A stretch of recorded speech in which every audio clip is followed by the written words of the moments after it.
Ini rumah dia. Yalah tu. Assalamualaikum. Oh, Assalamualaikum. Kami datang nak beraya.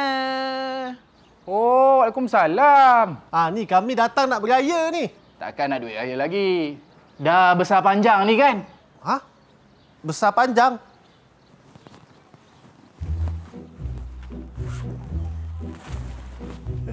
Yelah, besar dan panjang. Lengkap. Betul? Tetap. Yelah. Masuklah. Tapi jangan apa-apakan saya ya. Tak apa. Kita bukan buat apa-apa niat jahat. Kita just nak beraya je boleh. Lagipun kita orang sembahyang tarawih itu 20 rakaat cukup. Kami bukan budak jahat. Ya, masuklah. Ya. Nak tutup pintu ke? Tutuplah baru lah.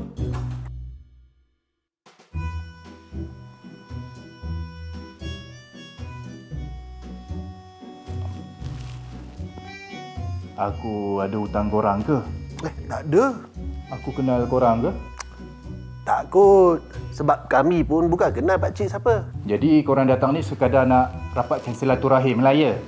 Tak juga pakcik. Sebab kita orang ni introvert. Tak borak. Tak reti. So ziarah? Tak juga. Habis tu, korang datang ni nak apa sebenarnya? Dia macam ni pakcik. Kami datang rumah pakcik ni sebab kami nak pastikan orang yang tinggal kat rumah ni agama apa. Iya. Betul, Cik. Hei! Aku orang Islam lah. Apa tanya macam ni?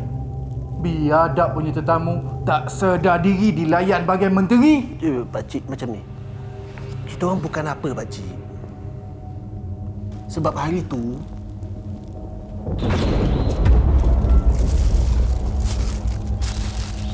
Bos? Arigatou gozaimasu.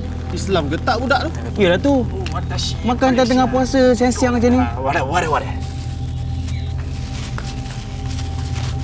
Muka Melayu. Cakap Korea. Ya, boleh lah.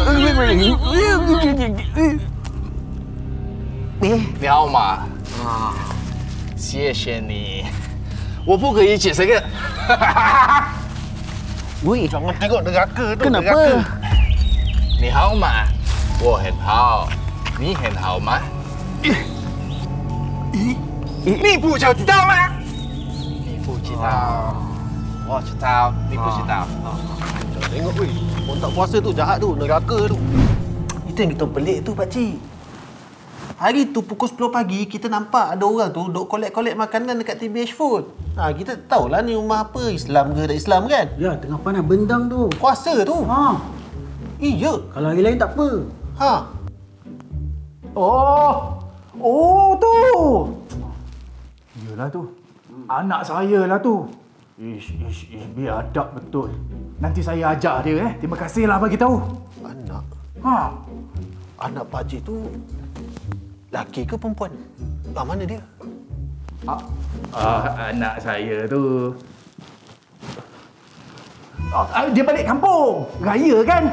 Oh, balik kampung anak dia. Yelah, umur 12 gitu balik kampung. Lah, tak sempat dah tengok. Aduh, melepas. Kejap. Balik mana?